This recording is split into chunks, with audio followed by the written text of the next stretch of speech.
Ladies and gentlemen, you have tuned in to some adults talking about some cool stuff. This is ATACS episode number 16, and today is July 2nd. July 2nd is a very important day, Canada Day. So congratulations, Canada. You've been around for a while. Happy birthday! Happy birthday to Canada. And that wonderful voice that you heard was one of the members of our esteemed panel, Mr. Flex from Raleigh, North Carolina. How are things going with you, Mr. Flex? It's going wonderful. That's awesome. Also joining us today is Mr. Will from Greenville, North Carolina. Hey, Will. Hey. How you doing? Pretty good. So close to the 4th. So close to the 4th. So I have a couple of questions for you. Number one, are you an adult? Oh, I didn't know you were going to start with the tricky one. You know, I'm throwing curveballs early today. I suppose, technically. And Are you ready to talk about cool stuff? Never been more ready. Then you're in the right place. And last but not least, from Manhattan, up in the great state of New York, Mr. Ryan. How are you doing, Ryan? I can talk about myself all day. And you often have, which is why we're going to move straight into talking about video games. So I think I want to start with Will. What's been going on in your corner of the world, Mr. Will? Wow. Okay, it's on me. Well, Hope you're ready. You are number one. Yeah, I've been. And by WoW, you don't mean World of Warcraft, right? No. So, and I guess what's been really cracking. Am I still heard? Am I still here? Yeah. You are. Yeah. Heard. All right. Because everyone just got so quiet. I guess everyone was just so in anticipation of what we're sort ready of for amazing about the cool thing. stuff we'll have to talk about. Probably the thing that I want to talk about, the cool thing that I want to talk about, is pit people. Okay. And for those of you who are unaware, Pit People is a turn-based co-op strategy game by PC, Behemoth. PS4, Xbox? PC. And it may come to other things because Behemoth games often do. So Behemoth, if anyone is unaware, are the squad behind Castle Crashers. They're the squad behind Battle Block Theater. All right. Alien Hearted. Yes, and their signature style and humor are on display here. That you can so sort of the soundtrack is of course one of the best parts. The graphical style. There's the town bounces with you as you're in the town. The town actually bounces along with the song. All right, is, that sounds awesome. It's pretty special. And I guess thus far it's been an interesting experiment because we knew that because it was Behemoth that it would be probably relatively stable and polished, which it has been, but the early access aspect of it is a little bit can be a little tiresome. There's been a couple occasions we pretty much played through all the story there was, and you can probably play through all the story there is. Initially, it took us maybe an hour and a half, and then they dropped another story chunk, and we played through that in about an hour.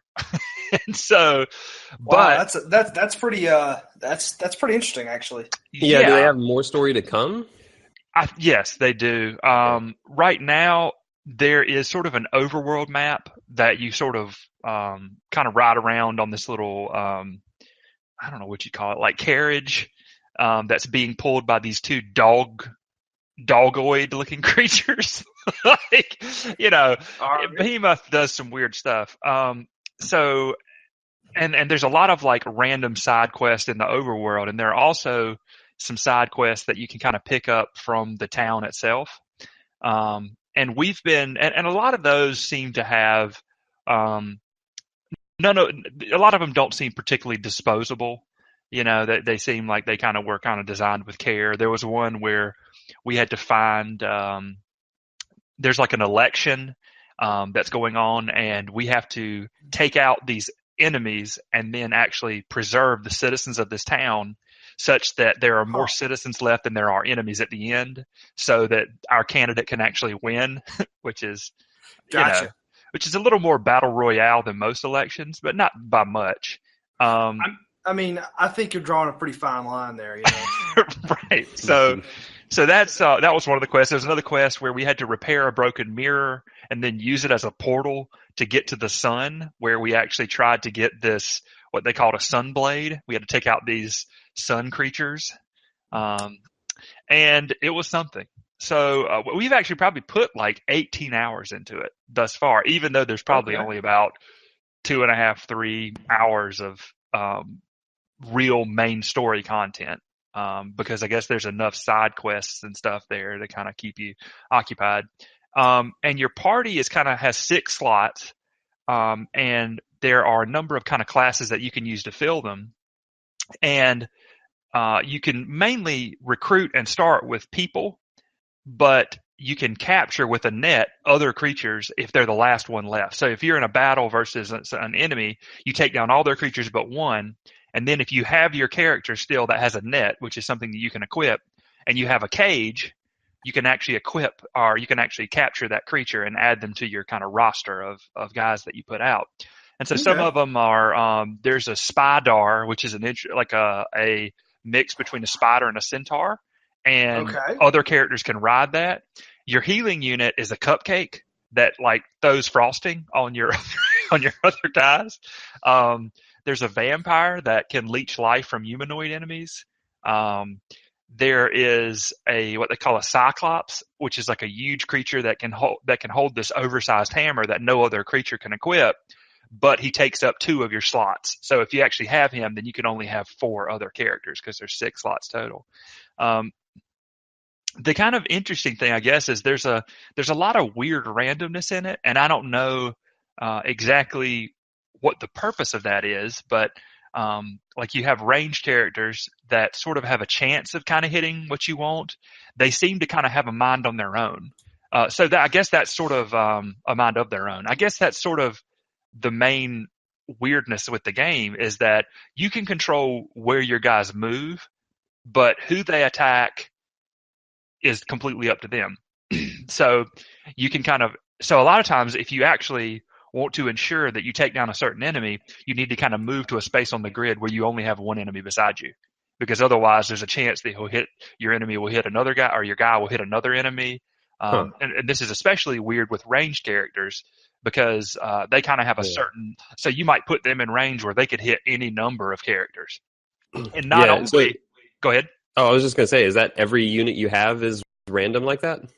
Yeah, pretty much. Now, there are certain enemies that are, like the vampires will prefer enemies that are bleeding. So if you have an enemy down to like 1/3 of their health, typically you can tell that they're bleeding, and sometimes your vampires will prefer those enemies. But otherwise, and another thing that makes it weird is that your guys can actually miss. So sometimes your ranged characters will shoot a bunch of arrows and they'll actually hit your own guys. Now it's much less common than actually hitting the enemies, but it can happen. And also your healing unit, he basically throws icing at your other units to heal them. And so he can actually miss and heal enemies on accident, or he can miss and just throw to an empty hex, and there'll be a glob of icing there. And if and then the next character who moves through that hex will get healed because they'll presumably eat the icing, I guess. Right. But go ahead. Do you think that level of randomness makes it less strategic or even less enjoyable? Do you like that about it, or? I guess in some ways, these turn-based strategy co-op games come around so seldomly that I'm willing to deal with it, but I can't say I prefer it.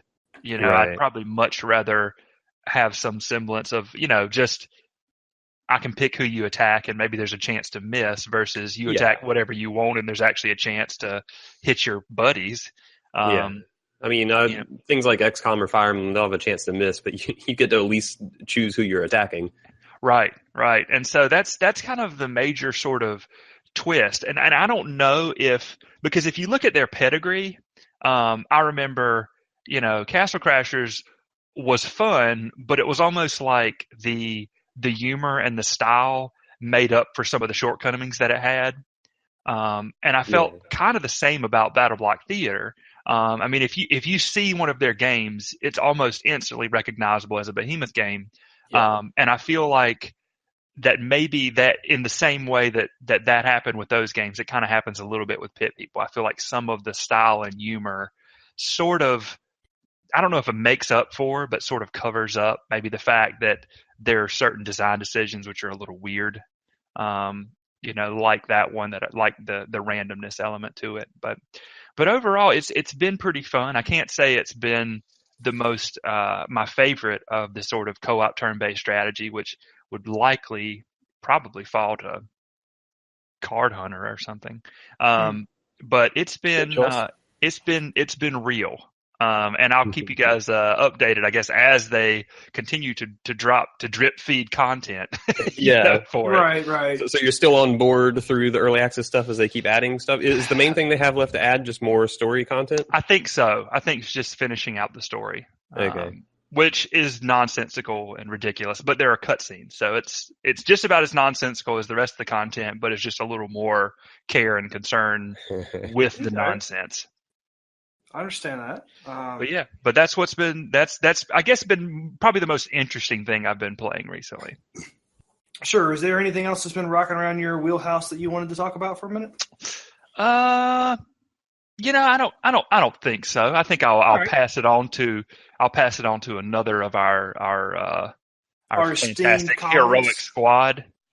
Well, and so we have to go to the most fantastic and most heroic person, Mr. Ryan, the hero of the group, really. I'm awesome.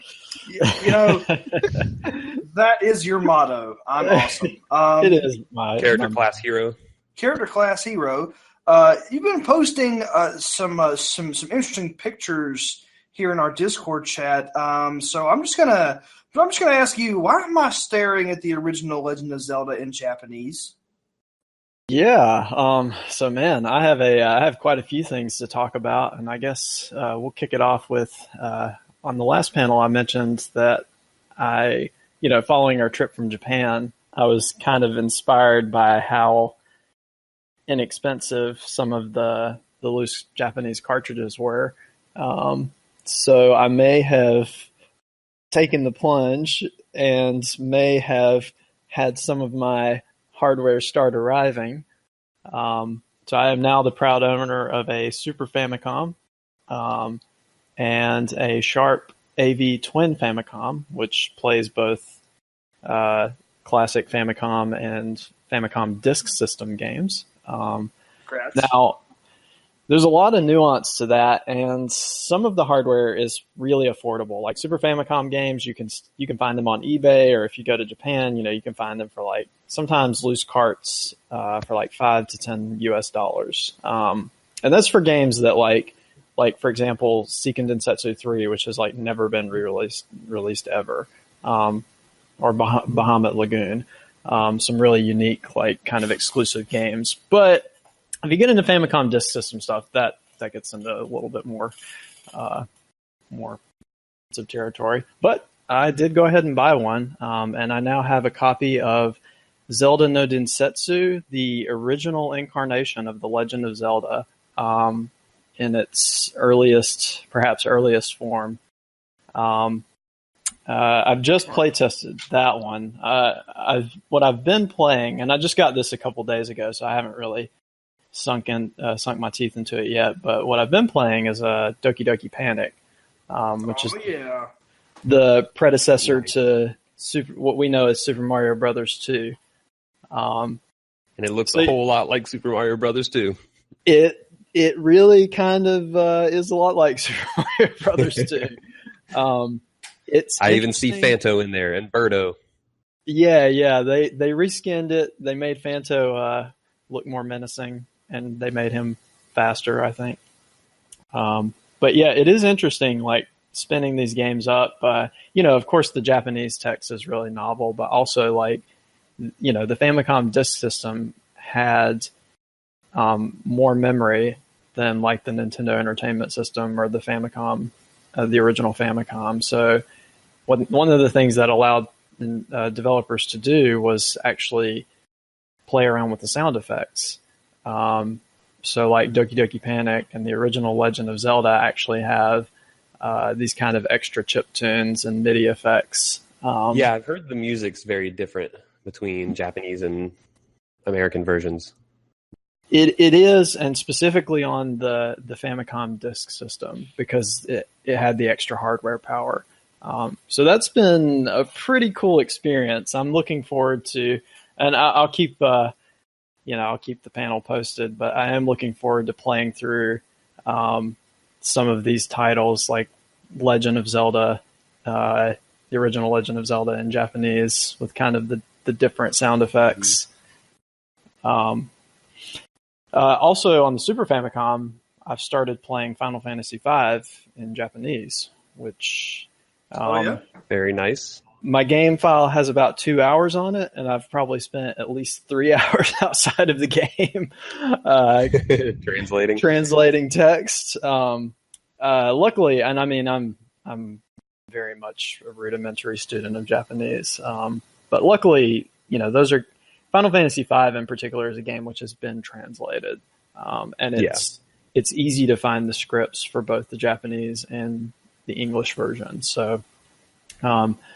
It's kind of neat when I'm playing, some of the words that I do know and the context, even if I can't read word for word what's going on, sometimes I can basically infer. I can read enough to infer, she's talking to her dad, they're going to the Wind Temple, like, they're stealing a boat. Like, I can kind of get what's going on. But you could just say they're riding a chocobo or a boat to the Wind Temple, and that covers at least half the Final Fantasy games. That's very true. I was about to say, so it's a pretty safe guess. As our resident expert in the Japanese language, it sounds like you've got this covered. It's a work in progress. I am learning some interesting things. Like there is kanji for the word meteorite in Japanese. Great. So I'm learning very useful, practical Japanese language skills, like how to talk about castles and wind crystals and meteorites. That all sounds incredibly practical because, as we all know, Japan is a land made of wind crystals and meteorites. So, if you had learned those words before our trip, we would have gotten lost a lot less. That's absolutely true. I mean, just walk up to somebody random and say something like "Kaze no Shinden ni Ika Naireba Naranai," like I must go to the Wind Temple. Yeah, which I mean to me basically sounds like, hey, is the bathroom to the left or the right of the Wind Temple? Yeah, and then they would probably bow and wave their hand in a direction. Which is what they generally do whenever I just yell at them. So I think you probably are in a little bit better spot than I am. So, but yeah. So what else has there been? Other than reaching back into the past and playing some Japanese consoles, is there anything else that's been going on that you've been just itching to get everyone's take on? Well, a few other things. So talking about early access, I've taken my plunge into the summer sales. I focused on Steam this year, but GOG and PlayStation were having some good sales as well as other places. And I did pick up a game, Dead Cells, per Flex's recommendation, along with the internet. I don't know when I'm going to play it or if I'm going to play it before it comes out of early access, but the read I was getting is that it basically is fleshed out enough to be a full game. And it does look pretty amazing. Other than that, I went for about 6 titles this year, mostly small stuff. I'm still kind of waffling on a few bigger things like Prey or The Surge. So I don't know if you guys have any have any thoughts on Steam sales. I think Prey looks pretty cool. I did pick that one up. The Surge, I would suggest for you, as someone who has not played all of the Souls games, that I would actually play all of the Souls games before playing what appears to be a lesser knockoff of the Souls games. So that would be my recommendation for you. Yeah, that one. The Surge very much stands out as a game to play if you like those kind of games and you've played all the good ones to death and you just need more. Yeah, that one's interesting. I like the sound of the combat being a little bit more, and I like the setting. That's something the original Dark Souls I liked a lot, but I didn't care much for Bloodborne. Horror in general is not a huge thing for me compared to like science fiction. But it sounds like it's getting. Why not both? Porque no los dos. But yeah, it sounds like it's getting some kind of lukewarmish reception, so I may hold off on that. Yeah, I guess the other things for me, World of Warcraft. Whoa. You can't just say that and then just act like you're going to glance over it. I thought that your WoW days were very far behind you, Mr. Ryan. Well, I mean, we talked about this a little bit last time. I guess true. Since then, I mean, I've raised a warrior from like level 10 or 20 to 70. Okay.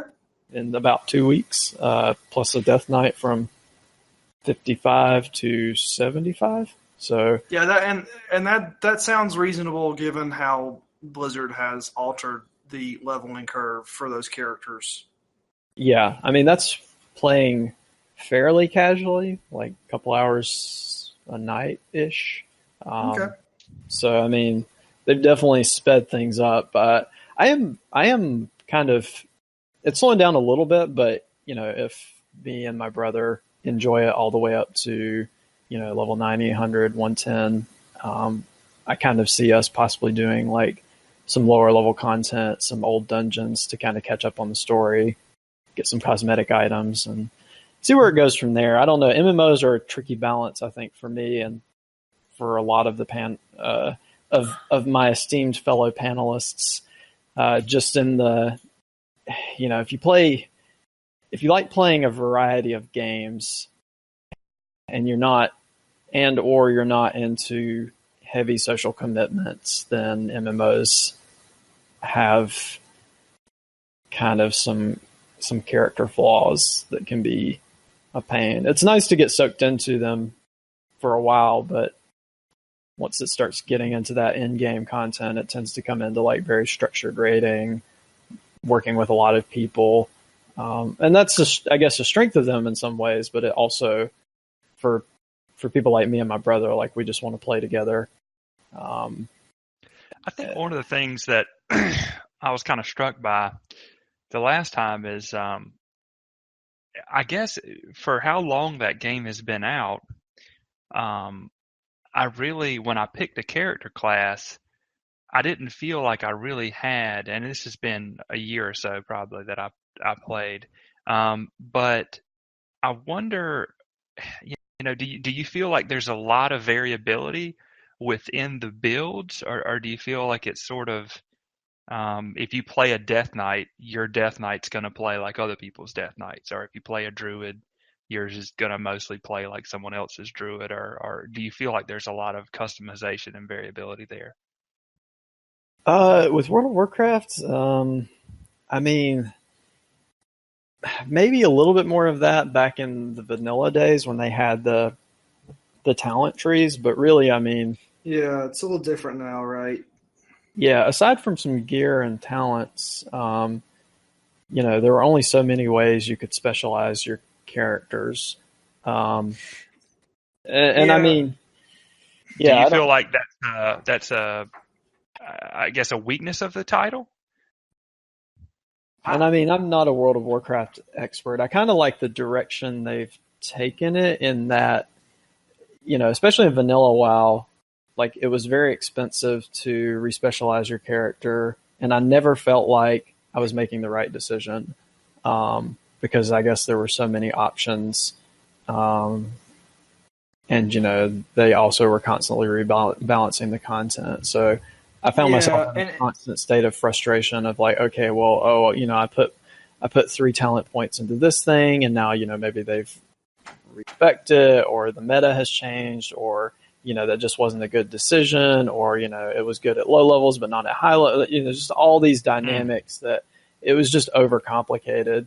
And I never felt good about my decisions, but now it's like, okay, if I don't like this, I can just click a couple buttons and change my spec.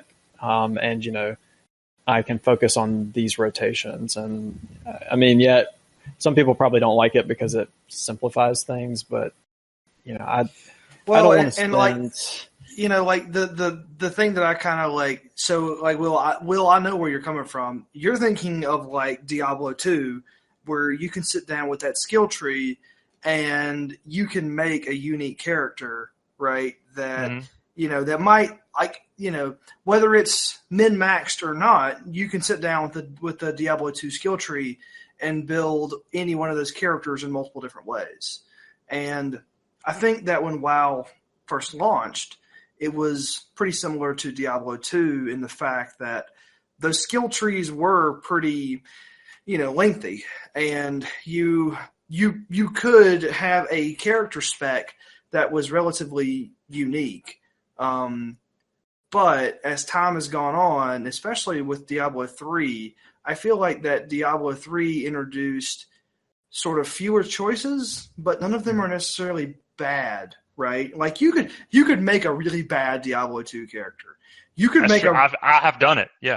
I mean, I have too. I had a paladin that was terrible because I was just trying something new and it was kind of fun. But and you could do the same thing in WoW when WoW first came out. You could make a really bad character who no one would ever want you as part of their raid group or whatever because you're bad and they need good people for that, like whatever.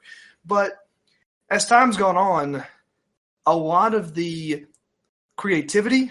Like you would see from the Diablo 2 era, the vanilla WoW era, that's kind of gone away. And what you have kind of in its place is, you have abilities to choose from, and you can pick, within reason, you can just pick like whatever you want, and you're going to make an effective character. But if you want to build a casting character that you're going to spec into this direction that makes them a halfway decent tank, okay, you can't do that anymore, right? These characters have descriptions, you read them, and if you want to do that thing, then you be that character. You're not going to go and make a warlock that's going to be someone who could potentially do some tanking. Which you could do in vanilla WoW. Like, it wasn't great, but it was kind of fun to see a warlock go and tank something, even though that's not what that class is for. Right. So, I would say, at least from my experience, because I played a decent amount of Legion whenever it came out. My experience is there's less opportunity for creativity, but it's also like you don't need to go read 10 pages of forum posts to figure out what the optimum build for a character is if you're trying to min-max in like a raid situation. Okay. Yeah, and I think those raid situations are one of the big things in that game, because you have to, typically you want your guy to be pretty much at the edge of his competence. They make that material or that content so difficult. Yeah, and it's gotten easier over time, or easier is the wrong word. It's gotten more accessible, right? Like they've built systems into that game, and they've built those encounters in such a way that if you're not someone that's really going for the challenge, you can see how the story ends without needing to be a part of an elite group, Right. And I think part of the way that they did that is, they did several things, but one of the things that they did was they took away the kind of creativity that you're talking about because they needed to make everyone be a certain baseline of effective.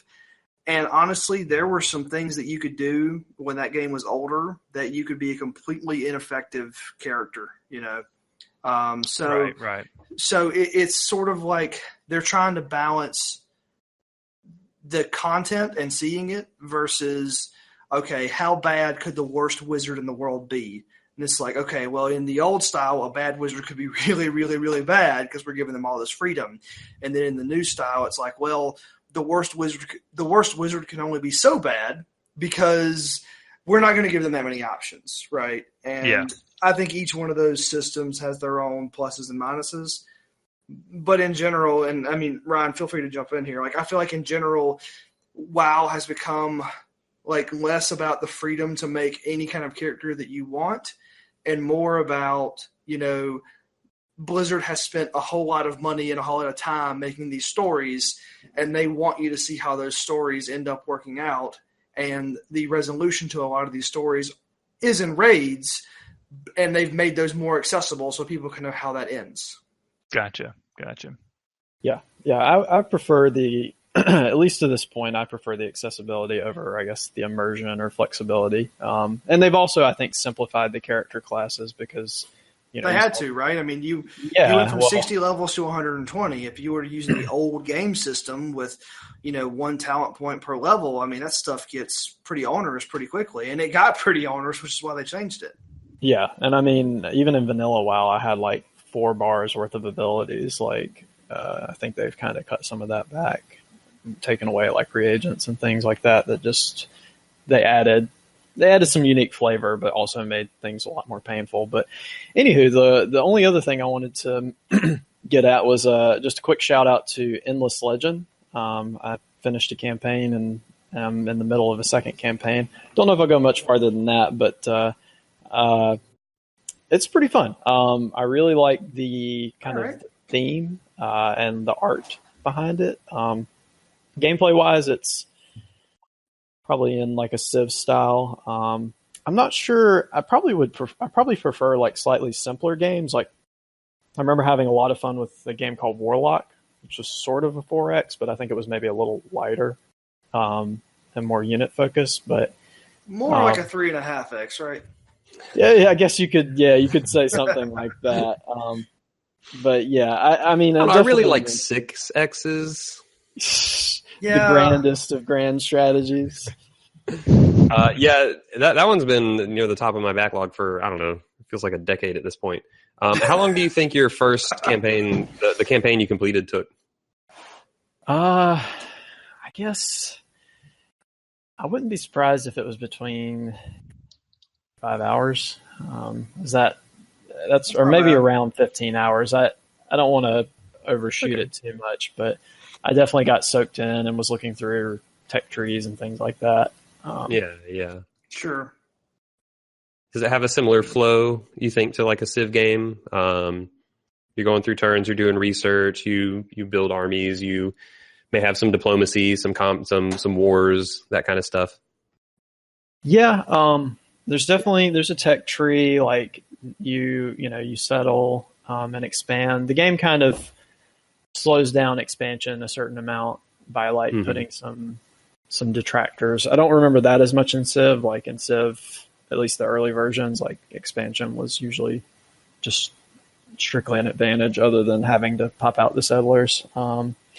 They have they have heroes, so there's a focus on like kind of customizing heroes and customizing your military units. That's the thing I've always heard is like one of its bigger differentiators. Yeah.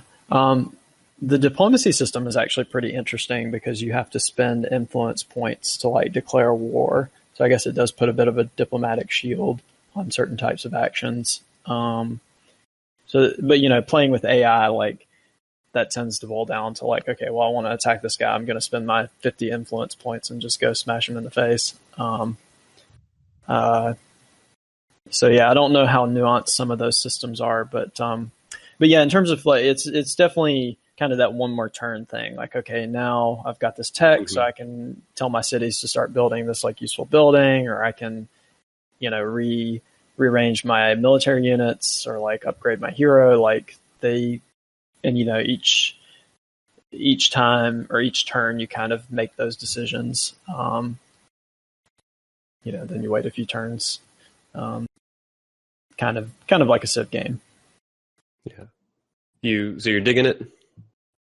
Yeah, I like it. I think it's fun. I don't know how much more I'll play of it because those games can turn into time sinks really quickly. But I do think it's a fun type of those games. It has been a while since I've played a 4X. Okay.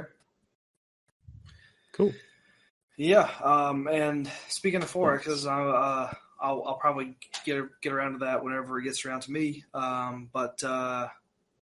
So unless you have anything else, Mr. Ryan, I think we're going to hear from Mr. Flex. We're going to have to ask to keep the discussion to a good solid 5 to 6 games, not the 12 to 15 that you've been playing recently. Well, I've only been playing 3, so you led me on to say that you'd been playing at least 12. Well, I bought 14 games in the Steam sale. That doesn't mean I've been playing them all. Then that's probably where the misconception. Temptation was too great. We'll hopefully, a lot of those Steam games will be shorter, and at some point this summer, I will get to them. That's the hope, the futile hope. Buying Hyperlight Drifter 10 times doesn't count 10 different times. Oh, okay. Maybe I should have clarified then. But anyway, so you've been playing a couple of things. So what's been happening? One quick one. We talked about it last week, but I did pick up What Remains of Edith Finch in the Steam sale, and to my surprise, played the entirety of it in one sitting. So did you find what remained of Edith Finch? I did, and all the other Finches while I was at it. I'm guessing that they all turned into some sort of monsters and died horrible deaths. Yep, you got it. All right. I really don't know anything about that game. I literally just pulled that out of the air. So if that's actually how that works, then I apologize for the inadvertent spoilers for our international audience. For shame. Yeah. Shame. But I enjoyed it. We talked about it last week, so I won't take up time with it. But it's a neat game. It's not super interactive, but it's got a really neat style, and I enjoyed the story. I've also been playing the Japanese game Os Tatake Uendan 2. I probably butchered that pronunciation, but it's basically the Japanese elite beat agents. Wait, Ryan. Ryan, what is the exact translation for that title? Oh man, I don't even know. All right. Well, now that our resident expert has failed us, carry on, Flex. Carry on. I think it's something like cheer squad. I think Unden is like cheer squad or something like that. But anyway, it continues like it's like elite beat agents, which means it's amazing. I really like that style of rhythm game, and they do it really well. I've played through normal and hard, and I'm nearing the end of very hard, which gets very hard. I can imagine. So we'll see how the last few songs go. I think I have like 4 or 5 songs left. Okay. But the main game I have to talk about is this morning I beat Horizon Zero Dawn. Okay. Oh, nice. So you dropped the awesome. finish hammer on it. Mm-hmm. That game done and dusted. How if you don't mind me asking, do you know about how much time you put into it? I was just shy of 30 hours according to my clock. So that's actually a little shorter than I was imagining. Did you? Yeah, I mean, a lot of the side content. Yeah, I did fairly little side content. And my clock probably even included a little bit of idle time. But yeah, I did. I mean, these words only make sense if you played Horizon. I did all of the tall necks and the cauldrons, but basically nothing else in terms of side content. That means that you were just pretty much critical path in the game. Pretty much, yeah. Yeah, because I tried at least one of everything, and pretty much all the other side content was either just combat or pointless collectibles. So I ignored all of that because the main story has enough combat anyway. The only other side thing that wouldn't have been collectibles or combat would have been the hunting trials. So that was the only other thing I really considered doing, and I did some of those, but not all. Otherwise, yeah, I just stuck pretty much to the main path. And I mean, that's still like for just critical pathing a game, that's pretty long, actually, almost 30 hours. And I could easily see how if you did all the side stuff, that game could take twice as long. Sure. I did do all the side stuff, and it took me about 50. Yeah. Okay. So, all right. So, just out of curiosity, I mean, now we've got a couple of people that have played that. I've heard a lot of really like positive, really stuff from the internet on that game. Mm-hmm. Just talking about how if it weren't for Zelda, that Horizon Zero Dawn might actually be like the open world sort of like gold standard in terms of how those open world type games work. I mean, is that fair? Do you think? I mean, is it a little bit of exaggeration? Yeah, I think it's a little bit exaggeration. It's a very, very standard open world game in most ways. I actually think it and Zelda are very different games. Horizon is like, it feels more like a Far Cry or an Infamous or something like that. And there's a lot of things it does well. There are a lot of things that I think it doesn't do well. So like, I think there's a lot of give and take with it. I think it is it's a well-made game. It's a good game. I don't know that I'd say it's like, it didn't blow my mind or anything, but it was definitely good. So I think some of that's definitely exaggeration and hyperbole and all that stuff. It was really interesting that and Zelda came out around the same time, but I do think they're pretty different games. And Horizon is also extremely story driven, perhaps even more than most open world games are. Like I guess in that sense, like maybe like a GTA or Assassin's Creed, that those kind of games that have a lot of cutscenes. I actually saw a really funny stat that when I was looking up like time estimates for Horizon, I saw a stat that said for completionist run, it'll take about 60 hours. But if you skip all cutscenes, it'll take about 30.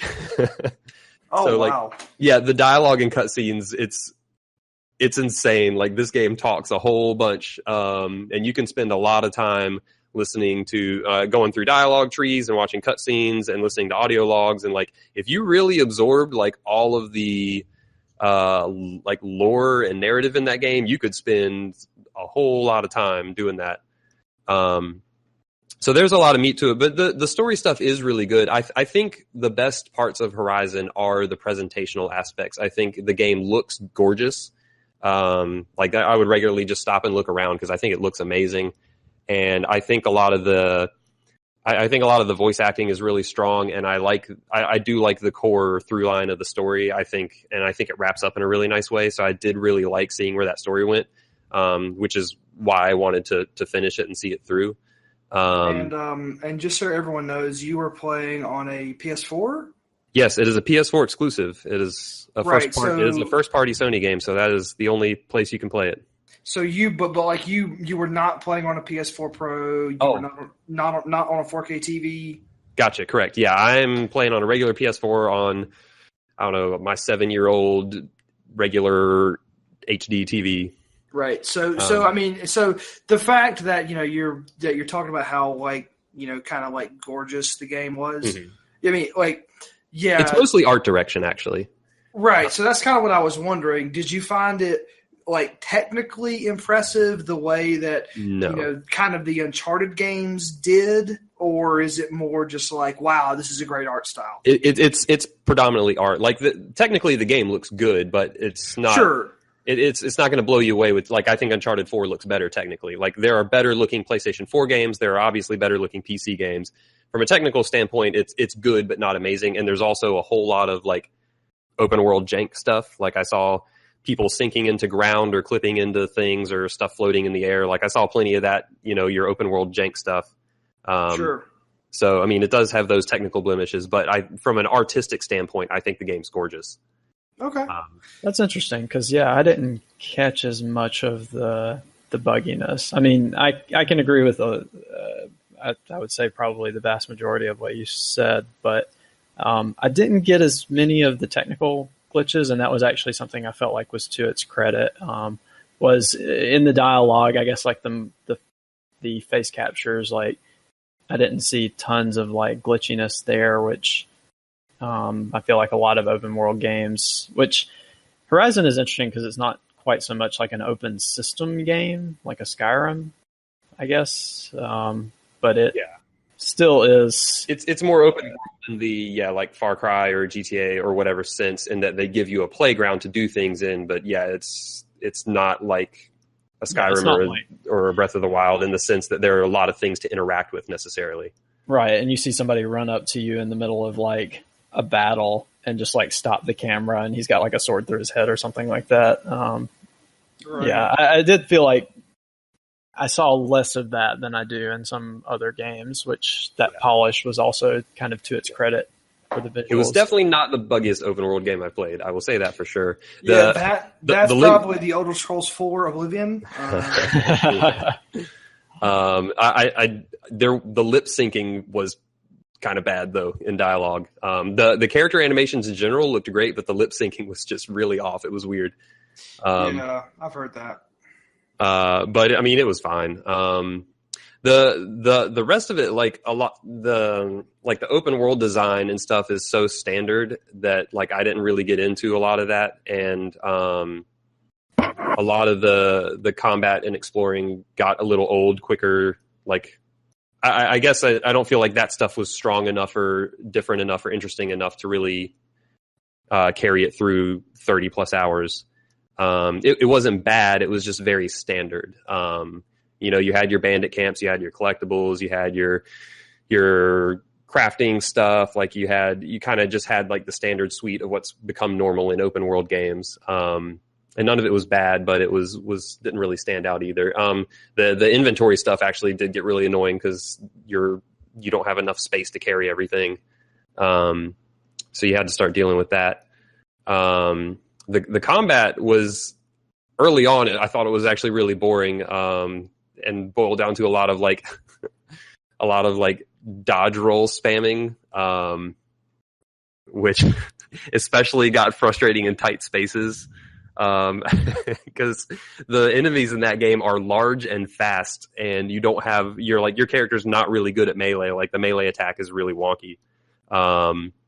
But later on in the game, when you started fighting bigger enemies that would have like a lot of different pieces that you could shoot off and that kind of stuff, like that actually got a lot better. So I thought that stuff got better as the game went on, which was nice to see. I guess the last big points I have, the platforming is really, really silly. It's like, if any of you have ever played an Uncharted game that has like that very just like tightly controlled platforming where it's like, hey, here's these highlighted platforms that are like the only things you can jump between. We want this to look good, okay? We don't need you to go all off course, all right? We need this to look a certain way. Yeah, exactly. So this game has straight up Uncharted style platforming, maybe even more restrictive than Uncharted platforming, yet it's in an open world. So it felt really odd as like they're like telling you can go anywhere and do anything, but then you can only climb points that are very clearly highlighted as yellow. It was very, very odd. And then the other thing is I posted a picture in here of my world map near the end of the game, and like there's your open world smorgasbord of just icons all over the map. This game definitely has a serious case of icon barf going on. Which, I mean, again, is very standard open world stuff, but like that's kind of how the game plays, is like it gives you all these things where you can go to a point and do something. That thing is usually pick up an object or fight things. But like that's how the game is structured, is just like, here's a world, go to places and fight things or pick things up. And I actually started feeling near the end that like, because I thought its best stuff was like its presentation and story stuff, like I almost wonder if I would have liked this game better if it was like a tighter, I don't know, 15 to 20 hour game that wasn't an open world. Because I guess I don't feel like it necessarily benefited from the open world. Like, if it could have just had its through line missions with story stuff, like I almost think I would have enjoyed that better. Is there a fast travel system in it? There is. So on that map I posted, anything that's green you can fast travel to, which is pretty much just the campfires. Gotcha. All right. So I mean, just to kind of like wrap things up a little bit, like one of the things that I've sort of been hearing about is just that this is a game that, at least for some people on the internet, and we know that the internet's never wrong and doesn't lie to us, that for some people on the internet, Horizon is a strong candidate, not just a candidate, but a strong candidate for game of the year, right? So, given that, you've played it, and with the other games you've already played this year, not necessarily saying that it would win, but do you think that it's a serious candidate for that conversation, or do you think it's sort of like solidly in that upper middle class tier that while it's a good game and people should play it, it's not necessarily game of the year material? I mean, I have a whole lot of games left to play. It's already not my favorite game I've played this year. Okay. But I have at least a dozen games that I'll, would have to play first to really answer that solidly. I mean, for me, the main thing is it's a very standard open world game.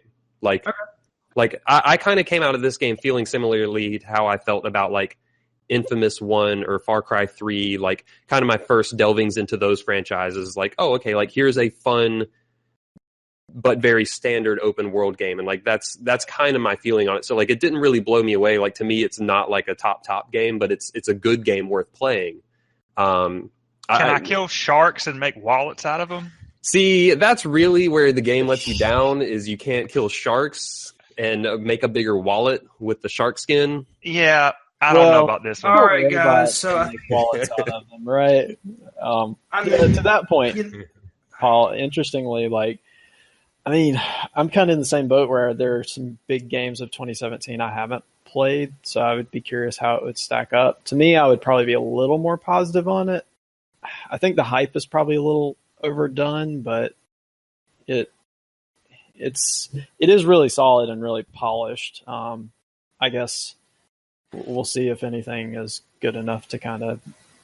I don't feel like it's like the strongest game or the most fun game I've played in a while, but it is a really solid game. It's one of those games that like everything it does generally well, but there's not much about it that stands out as like, oh, this aspect is amazing, and it's also like, for being as long as it is, like it's kind of repetitive, so it's like it just kind of has its set of its things that it does, and those things are very, very standard for this kind of game. And it doesn't do any of them bad, but it's not doing anything amazing. So it's like it's hard for it to stand out in my mind because it just feels very standard. And I mean, there's a lot to that, right? Because I haven't played. For me, I'm a bit more of a story guy. Plus, I haven't played like any of the Infamous games, any of the Far Cry games. So standard, I can definitely see that. Like, I think it probably is standard in a lot of ways. But since I'm not exposed to all that doesn't taint or color my opinion as much. All right, folks. I'm just going to cut in here because we've been talking about Horizon Zero Dawn. GOTY discussion. I'm just going to say that I think we kind of sort of agree, but not really. We have concluded that Horizon Zero Dawn is one of the worst games released in 2017. It has no place in the Game of the Year discussion, and it is god awful. No one should ever play it. I think it's pretty much where we came out there. Great. It's good. Yeah, it's fine. So I think I'd like to talk about a couple of video games. Talking about the Steam sale to start with. So I looked at the Steam sale and I said, this No Man's Sky thing is 60% off, and it had some negative. Thickens. It had some negative initial reviews, but for $24. I kind of want to check it out, So I bought No Man's Sky, and full disclosure, I was the last person on Earth to have any idea what No Man's Sky was. I really don't know how, but I am totally one of those sci-fi nerds, right? And I totally missed it. That this was sort of an independent game coming out for, it's going to have this procedurally generated universe, galaxy, and I just missed all that. So then the game came out, and then shortly after the game came out, I started seeing all these news posts, people I follow on Twitter and, stuff like that. They're like, oh my God, this is terrible. And so I was like, wait, why does anyone care if this random video game is terrible? So I totally missed that entire boat, right? Which is pretty amazing. I have to agree that, considering your interest in science fiction and gaming, the fact that you had never heard about. Yeah, that was a hard one to avoid.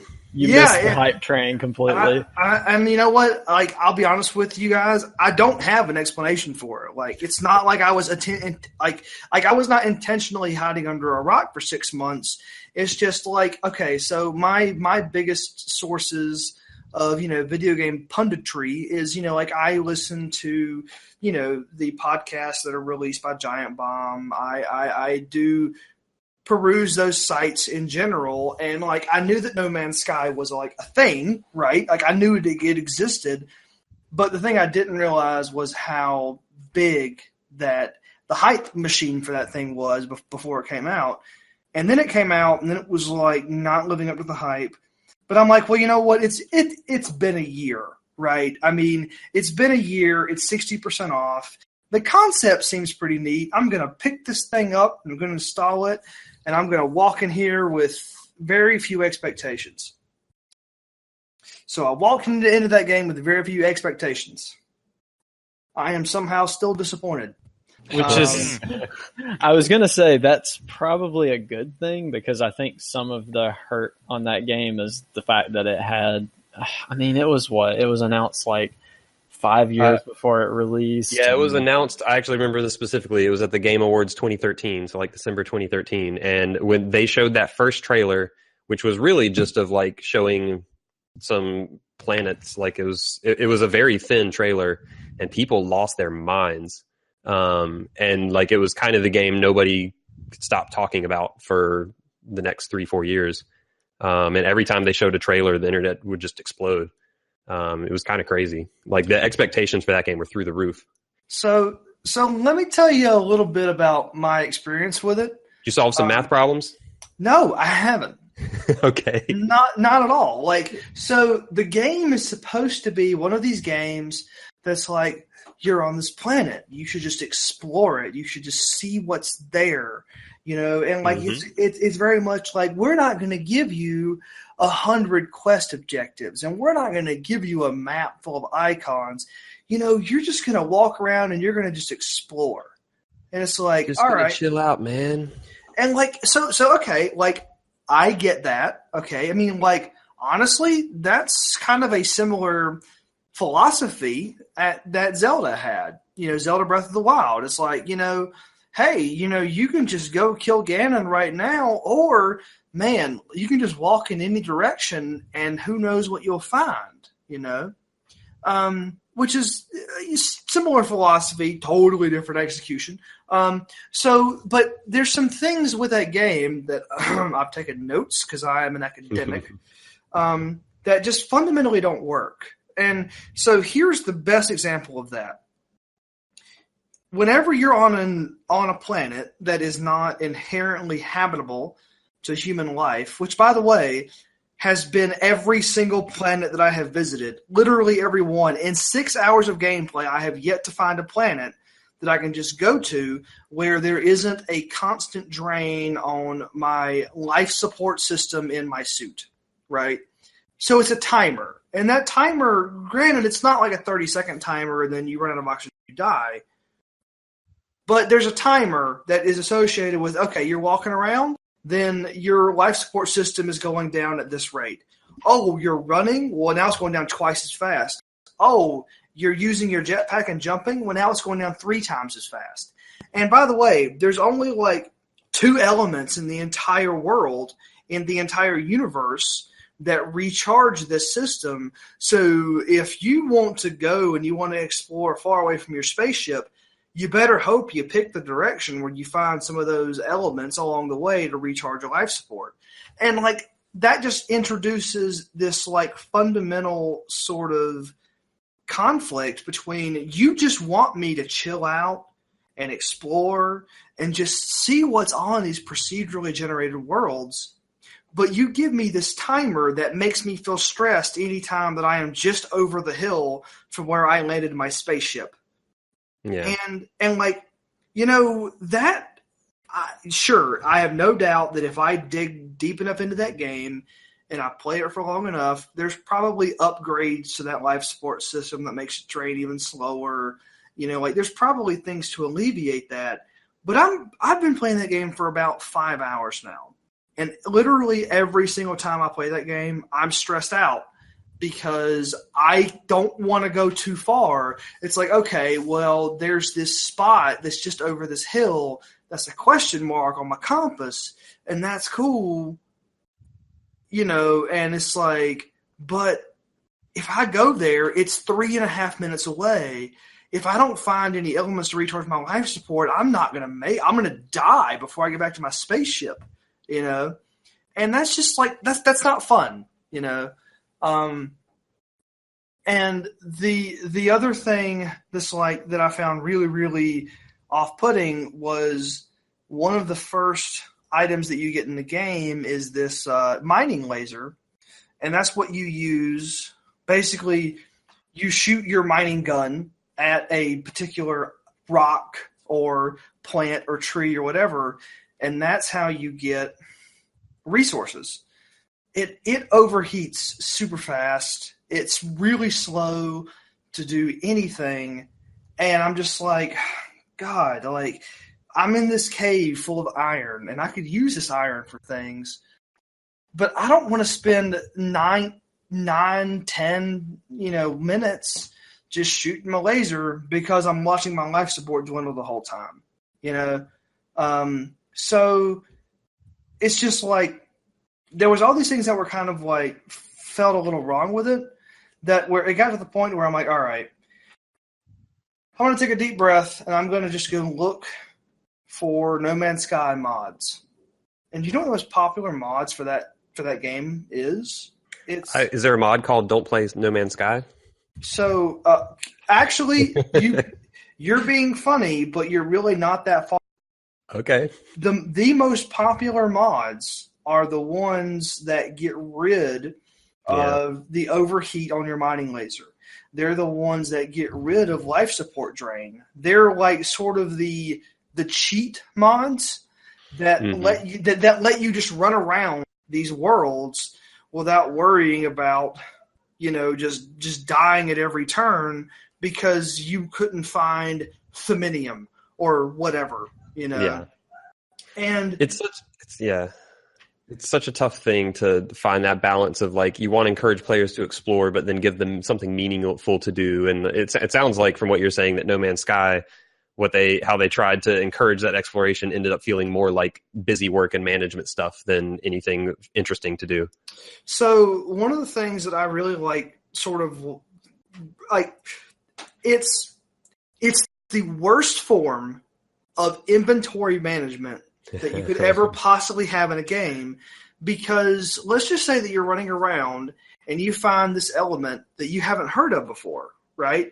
And I'm just, making stuff up. It's like, you find kryptonite, right? Which, by the way, that's trademarked by DC Comics, but like, whatever. Like, you find kryptonite. Wait, is it actually called kryptonite? No.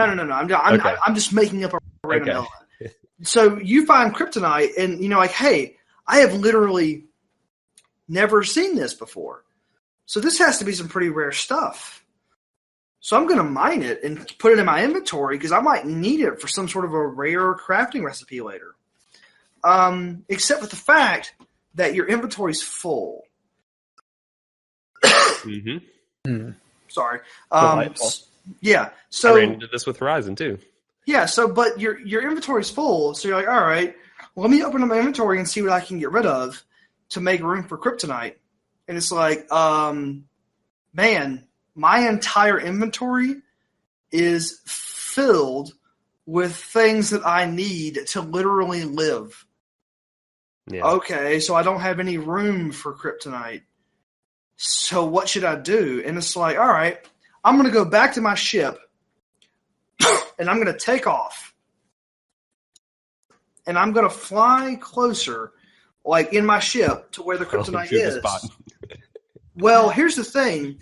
Just taking off in your ship, just taking off requires resources that are relatively hard to find. So you can't even do this thing where it's like, yeah, I'm going to get in my ship and I'm going to fly around, land here, explore a little bit around, get back in my ship, fly around some more. And it's like, no, you can't do that, period. which makes me want to download the mod, which removes the resource cost for your ship just to take off. Yeah. And again, like, I don't have any problem with like cheat mods or with mods to a game, but when the gameplay decisions make me not want to do any of the things that are supposed to be the core tenets of the game. Yeah, I mean, at that point, you're basically circumventing playing the game. Right. And so, like, what's the point of what's the point of the game if I'm circumventing all? We're crossing into existential territory here. And so, no, like, that's it. Yep. I was crossing into existential territory, and you know what I ended up doing? Usually when that happens, it's not a good sign. Nope. So I did something that I'm sure Ryan can appreciate. I downloaded another space game, which is very good, because I needed to see space in a way that didn't punish me. So I've also been playing Star Trek Online. Great. No, one of our panel members, Steph, her good friend is here for a while just to visit, basically. And I don't want to use the word take over, but they have been using the television that the PlayStation 4 is hooked up to for a great amount of time while she's been here. So that means I couldn't really finish my Final Fantasy 15 playthrough. So I've just been pretty much on my computer. And I was like, well, there's nothing that passes time like an MMO. And I don't want to spend any money. So Star Trek Online is free to play. I've played it off and on for years. So I've been downloading that and catching up on a lot of the new content. And for a free-to-play game, it kind of, like, just because I played one right after the other, man, Star Trek Online is a much more well-made game than No Man's Sky. And that's not even really necessarily me crapping on No Man's Sky. It's just like, that is a free-to-play MMO made by a development team. And, yes, it's got its bits that you're not going to be able to really go straight to the high level of the end game without paying for it. But if you're a fan of MMOs or you're a fan of Star Trek, then you can spend some time there without spending any money, and you will actually enjoy it. So, question: are you an Endless Space 2 kind of guy?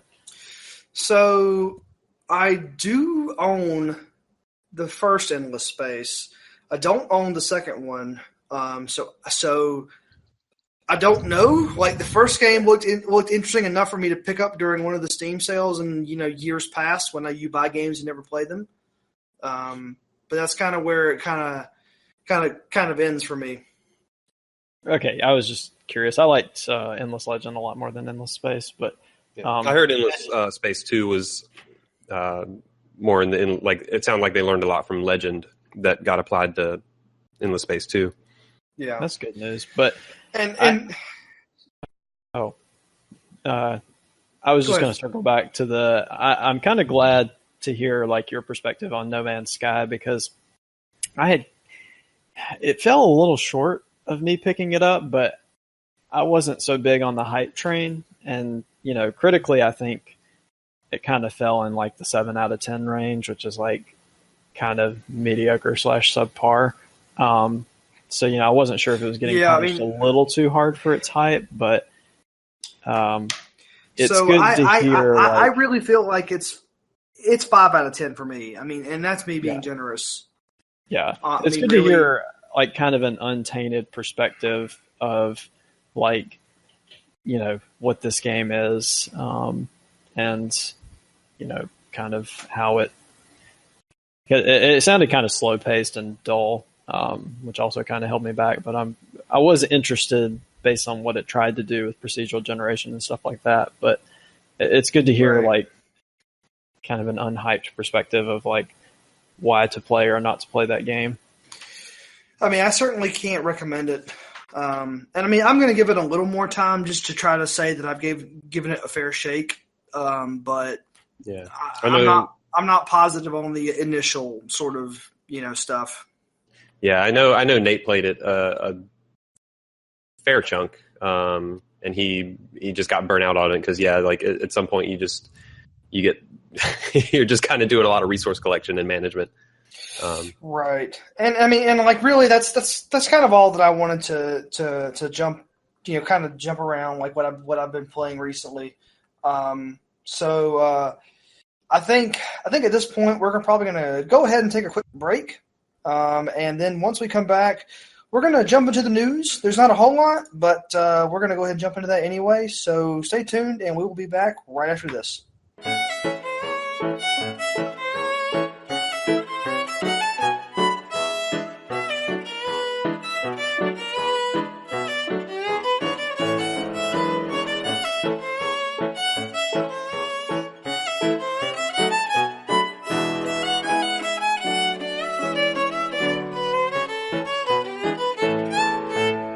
Ladies and gentlemen, welcome back to ATACS episode number 16. We are adults. We're talking about cool stuff, and now we are going to talk about the news. So it's actually been a relatively quiet last couple of weeks in the news. We call that summer. We call that summer. You're totally right, Mr. Flex. And the first thing that I kind of wanted to touch on is that Mass Effect Andromeda is not getting any single-player DLC. And the reason why I kind of wanted to touch on that is, number one, all the other Mass Effect games have gotten some single-player DLC. But this particular one is not, which just sort of kind of plays into that narrative that this Mass Effect was developed by the Red-Headed Stepchildren, and they are not receiving the kind of support from BioWare that previous Mass Effect entries have received. I can't say that I'm surprised, but I still feel like it's somehow newsworthy that out of all the Mass Effect games, this is one that's not going to be getting any single-player DLC treatment. And it's also noteworthy that they had single-player DLC planned, and they just scrapped it, presumably once the reception came out, and maybe the sales numbers. And knowing how businesses are, it's perfectly okay for them to make course corrections and for them to make decisions about where they're going to invest their resources. There's nothing wrong with that, but I do think it's at least newsworthy enough to mention, when you have an abnormality like this in terms of, the DLC release schedule from what used to be a pretty major name from, franchise coming out of BioWare. Yeah, and it's not just necessarily Mass Effect either. Like, it's actually hard to think of any AAA big budget game at all that doesn't come out with any DLC. That's true. Like almost all of the big games this year, like Nier had DLC, Horizon's getting DLC, Zelda has DLC, Neo has DLC. Like, pretty much every big game has DLC. In a world. And I mean, that I think that's one of the more interesting things, that plus I guess the drama or issues behind Mass Effect Andromeda. But tell me, can you tell me just a little bit on this topic? Like, what's the deal with Anthem? Because I mean, we're talking about them not supporting Mass Effect and it being pushed to a third, but like people were really excited about Anthem, and they're like, "Yeah, BioWare's doing a sci-fi RPG," and it's like, wait a second. I didn't really see the trailer and I don't know what's going on, but BioWare had this sci-fi RPG. It was called Mass Effect. I've heard of that. Yeah. And I mean, maybe people were I just don't get it. Like, why wouldn't they just do more Mass Effect? Well, I mean, I think, you kind of answered yourself there, Mr. Ryan. With Mass Effect, they kind of wrote themselves into a corner. And the way that they wrote themselves into a corner means that if they want to sort of carry on what, Mass Effect kind of was, it's like, all right, well, here's Mass Effect Andromeda. It's totally different, right? And it's like, yeah, no one really wanted to see that. Like no one wanted to see that particular branch of the story. But they wrote themselves into that spot to where it's like, no, this is really all that we got. I mean, if it's not this, we wrote a galaxy-spanning tale of destruction. And depending on player choices, there's not a Milky Way galaxy left to how they, define it in terms of storytelling. So I think that, they kind of relegated the Mass Effect IP to, this other studio, and they took those folks from the main teams basically, and then they came out with the concept of Anthem, because Anthem, they're not as restricted in the storytelling aspect. Yeah, I guess I would guess these are different teams for the most part as well. Different teams, but it's. I mean, when I'm saying the word team, I'm talking more about allocation of resources. Yeah, I think you're right. I kind of get that. It's just funny to me that people got so excited about. Yeah, I do. Yeah, I do agree with that. Like, I'm a little skeptical on Anthem because, like, BioWare, they're a weird company these days. Like, it's hard to really know. Their quality has been all over the map. So it's right. Really kind of, and a lot of the key members, like when you think of stuff like Mass Effect or certainly anything earlier than the original Mass Effect, like KOTOR or Baldur's Gate or any of those games, like I'm really curious how many of the people who worked on those games are still there. Like, I have to imagine that's a very different company today. Yeah, and it definitely is. But it's just. And this is just me being nostalgic, it's just like, man, whenever that I would see that BioWare was developing something, man, that really meant that there was a game coming out that I was going to super enjoy. And, you're totally right. People change over, there's staff turnover, the studios are acquired and let go. What is the BioWare name? Yeah, I bet a very small percentage of those people are the same people. Yeah. So, other than me being sad and going down memory, it's just kind of interesting because it's a set up, like, it's a set apart from what they originally said that they were going to do, for the DLC there for Mass Effect Andromeda. And the one of the other things that we wanted to touch on was Summer Games Done Quick. So if anyone's not aware, Summer Games Done Quick is it's basically a big conference, meaning a whole bunch of speedrunners get together at a hotel/conference center. They do speed runnings of very popular games, meaning that they finish good games very quickly, and they do that for charity. And they just go 24/7 for a whole week. It's crazy. 24/7 for a whole week. And it's certainly fun to have those streams pulled up on Twitch, which is where it's currently being streamed at. Mm-hmm. They just beat Diddy Kong Racing. Yeah, and for those of us that have to sleep, the YouTube channel for Games Done Quick is updated pretty quickly. And so if you miss a speed run, or if there's a particular game happening at 2 o'clock in the morning that you really want to see, but you have to go to bed, then you can watch it the next day. And this year, Summer Games Done Quick, SGDQ, they are raising money for charity. So there's certain unlocks, certain prizes. If they reach certain levels of funding, then they will do some fun things in terms of speed running. And this year, they're donating money to Doctors Without Borders. And for anyone that's not aware, Doctors Without Borders is an international humanitarian organization, and they provide aid in around 70 countries. And it's just a really great event. It's a good charity, and it started. Yeah. It's someone help me out here. It started today, July 2nd. Yeah. Started today at 12:30 p.m. Eastern time. Yep. So we're about eight or so hours in at the time of this recording. They have currently done Nier Automata, Halo Combat Evolved on Legendary, Azure Striker Gunvolt 2. Battle Kid, Fortress Apparel, and Diddy Kong Racing. Next up is Luigi's Mansion. All right. Wow, fun stuff.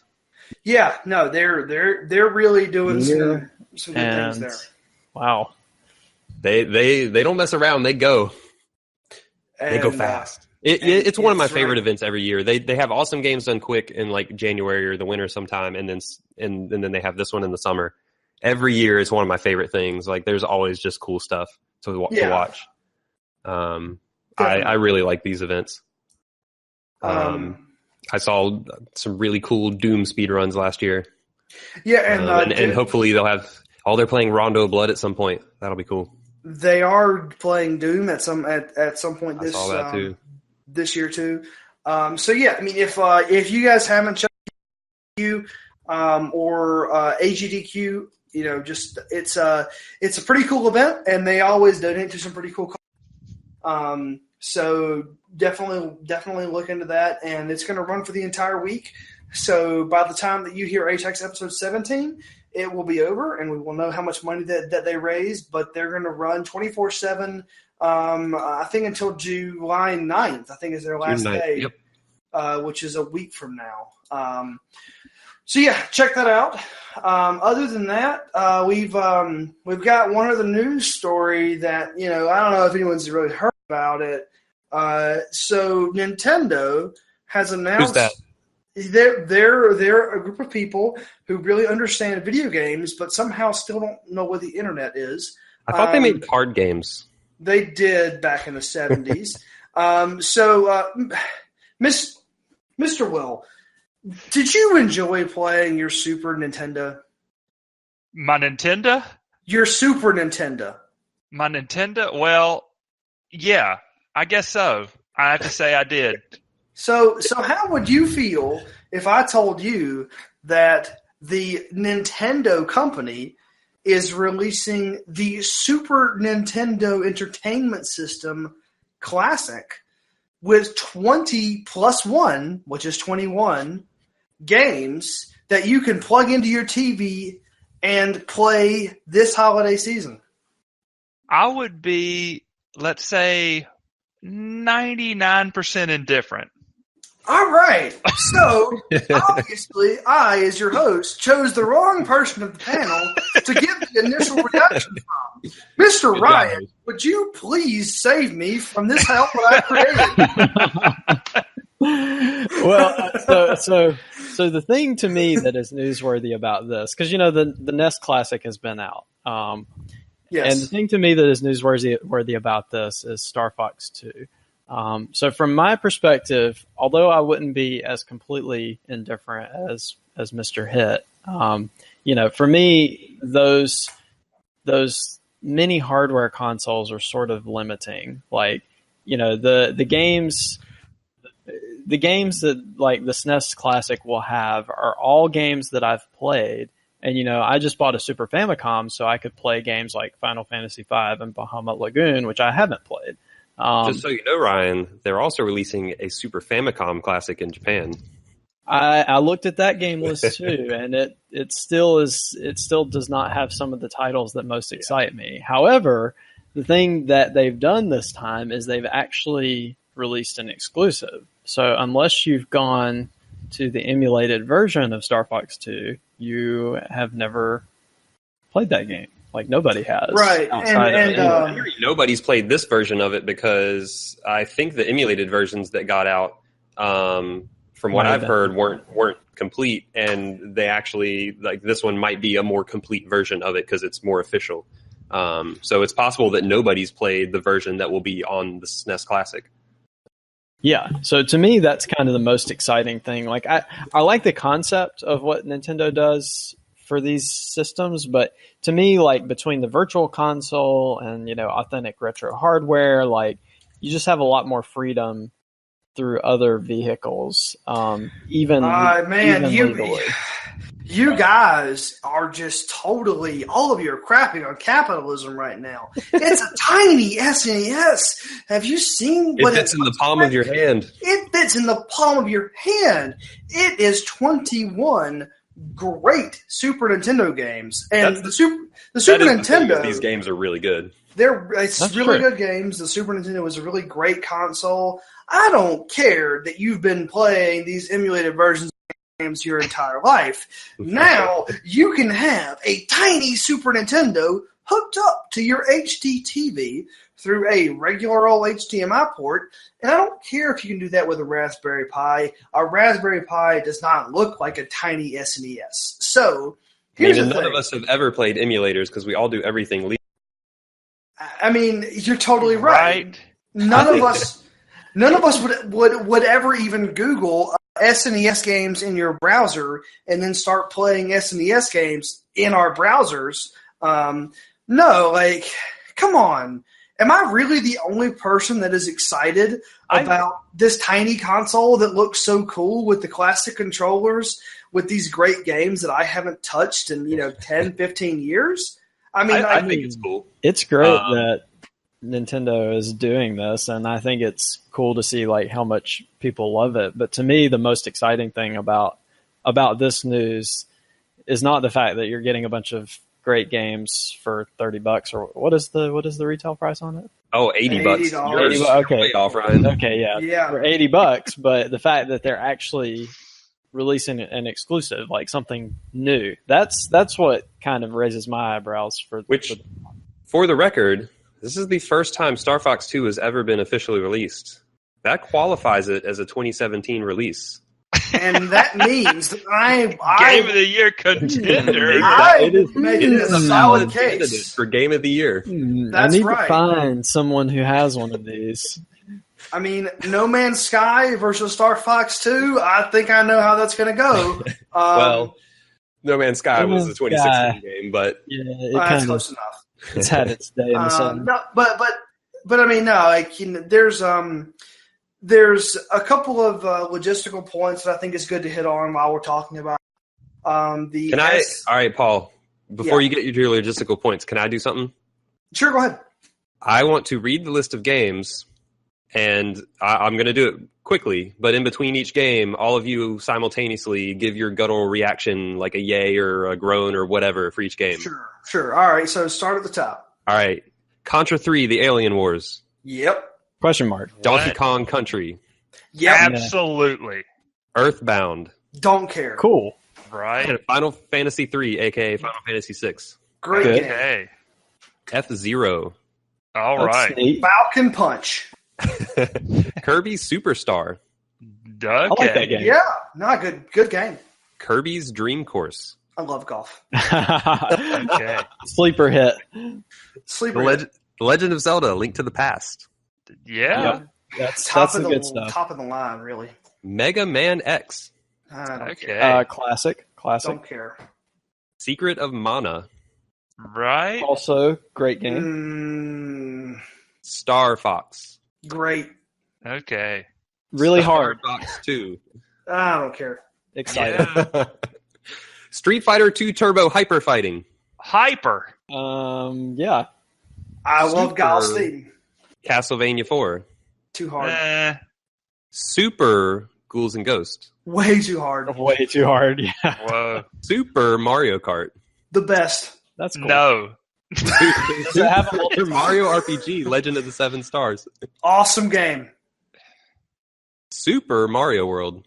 Top 5 Okay. games of all time. Good. Yep. Super Metroid. Terrible. Awesome. Super Punch Out. Oh yeah. And Yoshi's Island.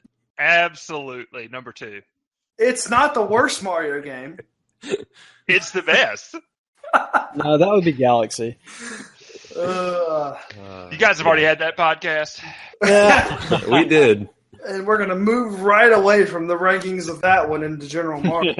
No, I mean, like, It's a good list. It's a really good list. And for a lot of us who aren't deep into the emulation scene, it's a nice thing to have on like a shelf. It's like, hey, look at this thing. It's unique. It costs $80. It's only going to be out for pretty much the last quarter of this year.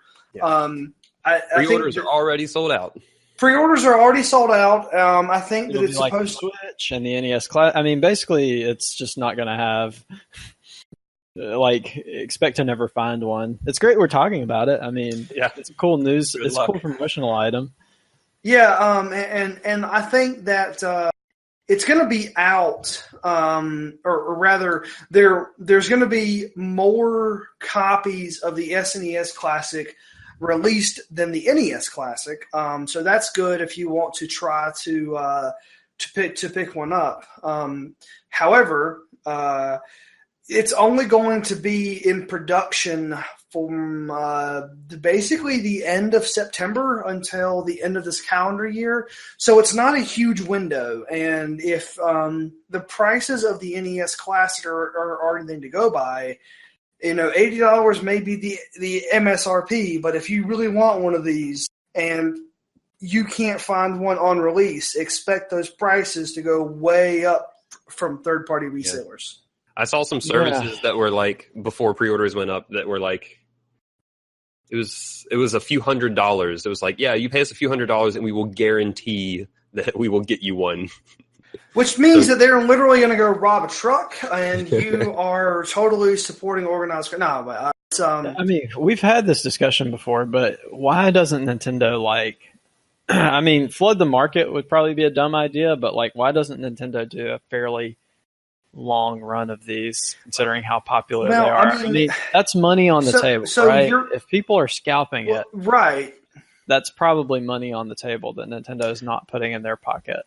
They're letting I think that Nintendo makes more money by introducing artificial scarcity, so people buy them even if they're on the fence of whether they want one or not.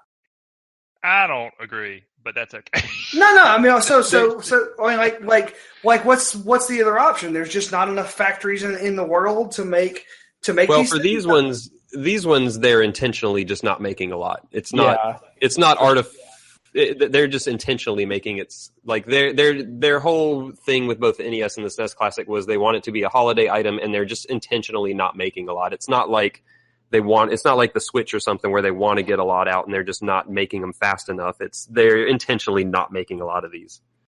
That's, I guess. I mean, the question of why would they not make more? I mean, that's a valid question, but for whatever reason, they've decided that they just want this to be a one-off, whether it is they don't want to keep factory processes up for a long time, or I don't know any of those logistics, what they're thinking, but yeah, for some reason they just want it to be a limited run thing.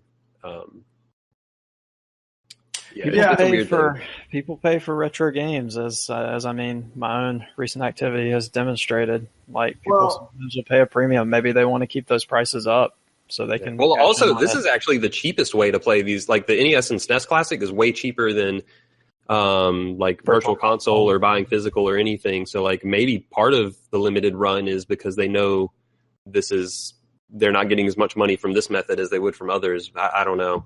Yeah, and I think a lot of that just sort of depends on how much competing with whether it's called Virtual Console or not, but just the ability to play these games on the Nintendo Switch.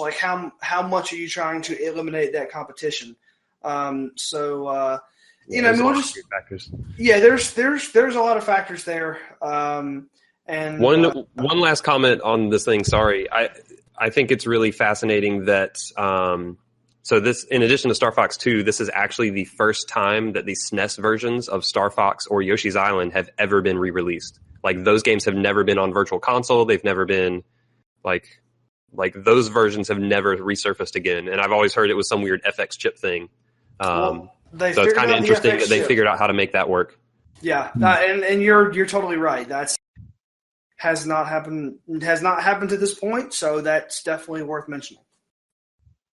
Man. So N64 Classic next year, yeah. You know what? 15 games for $100. So Game Boy Classic. I honestly, so that's more likely to me. I did not expect Virtual Boy Classic. No, that's not happening. But no, I really did not expect the SNES Classic to come out this year. I was thinking 3-4 years maybe.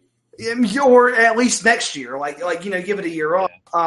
But when I think about, hey, what happens if they release a Game Boy Classic where maybe it's not as big as the original Game Boy in terms of physical size, But, it has a rechargeable battery in it. You plug it into a USB port or whatever. It's got 20 or so Game Boy games on it. It's just Tetris. It's just $5 a Tetris machine that fits in your palm of your hand. You know what? If it has a cool box and a great form factor, it's going on my shelf because I'm one of those people. Would it be a Game Boy or a Game Boy Color, though? I would think it would look like a Game Boy, but it would be the size of a Game Boy Pocket.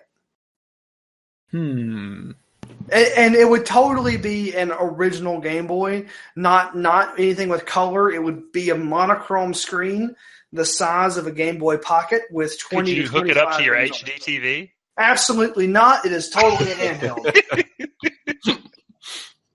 That's funny. Nintendo. I'm sure Nintendo is taking notes, Paul.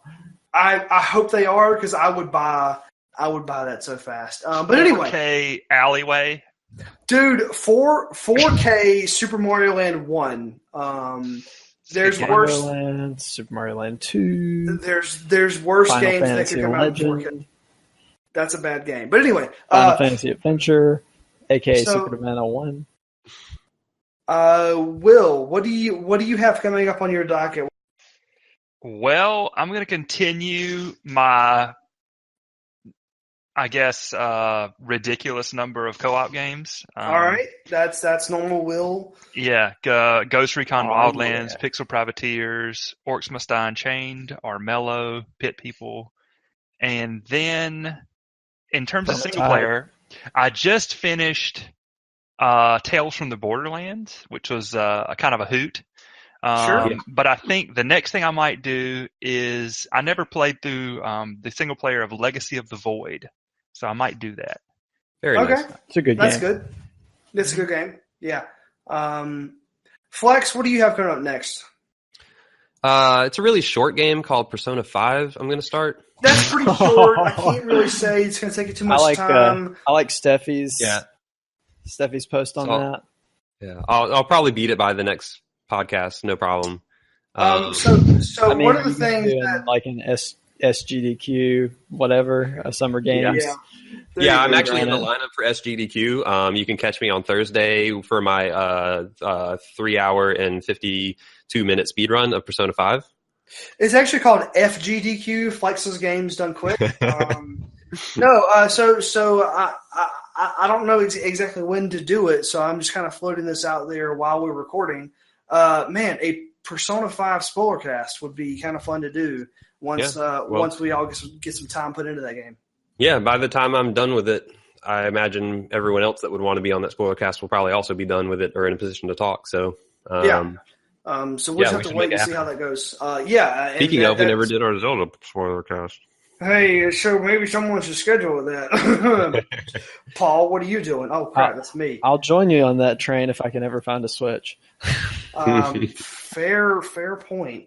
So do you have anything else, Flex, or is that pretty much Persona is definitely going to be the main thing. I will play other things alongside it. I will be pulling from my Steam sale batch, but I haven't decided exactly what yet. Okay. Top candidate's probably Hollow Knight, but Persona 5 is the only thing I'm committing to right now. All right, so we'll see where you are in a couple of weeks. Ryan, what's coming up on your to playlist? Doki Doki Panic, The Legend of Zelda Famicom Disc, Shadow of Mordor I'm kind of in the middle of, Endless Legend, and Final Fantasy V. What else? I will be playing some games. All right. Yeah, you're definitely playing some games there. As far as for me, I'm probably going to give No Man's Sky another. I'm like 4 hours in now. I'll give it another solid 4 or 5 hours just to feel like that I've given that game a good shake. I'm about 85% through with Final Fantasy 15. Like I said, I'd probably be done by now, except for the current TV situation. And other than that, did you catch the Ultimate Fish? So I did catch the biggest fish that gives you the best rod in the game. Mm-hmm. However, the biggest fish in the game, the liege of the lake, exactly. And I have not caught him because basically what ended up happening was I caught the other fish, and then when I caught him, I've only played pretty much I caught him and then I stopped playing that for that particular night. I played one time since then just to move forward in the story, and I haven't gone back to it. I do plan on catching the Liege of the Lake, but just not right now. So we'll get there. And other than that, I really don't think I've got too much else going on. Once Final Fantasy 15 and No Man's Sky are done, I'm kind of wide open. So we'll just have to see where that's going to go. But anyway, so that's what we've been doing. That's the news that we think is exciting, and that's what we're doing next. You have been listening to several adults talk about several cool things, and this has been episode 16. So thank you for listening, and for Mr. Will in Greenville, Mr. Flex over in Raleigh, and Mr. Ryan in Manhattan, and I'm your host, Paul from Atlanta. We will see you at episode 17 approximately 2 weeks from now. Thanks for listening, and we will see you then.